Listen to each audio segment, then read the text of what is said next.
এখন আমরা আসছি কাতারার মধ্যে সবচেয়ে আকর্ষণীয় যে জায়গাগুলি এগুলি আপনাদেরকে দেখাইতেছি। এই বিল্ডিংটার সাথে এই যে দেখতেছেন যে বক্স মানে গিফট উপহার দেওয়ার জন্য যে একটা বক্স আমরা দেখি বিভিন্ন জায়গায় বিভিন্ন মার্কেটে, এই বক্সের সেম বিল্ডিংটা করছে, মানে বিল্ডিংয়ে করছে শুধু বক্সের। দেখেন কত মানে সুন্দর করে ওটা করছে আপনার। এটা সবচেয়ে হলো আকর্ষণীয় জায়গা কাতারার মানে কাতারের ভিতরে কাতারা একটা জায়গার নাম। এই জায়গাটার মধ্যে সবচেয়ে আকর্ষণীয় জায়গাটা এটা।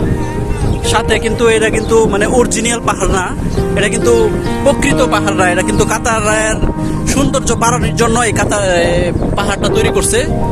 এই পাহাড়ের মধ্যে আসলেই মনে হয় যে আমরা সিলেটের মধ্যে আইসা পড়ছি। আমাদের বাংলাদেশে যে সিলেটের পাহাড়ের মধ্যে আইসা পড়ছি, চা বাগানের মতো দেখা যায়।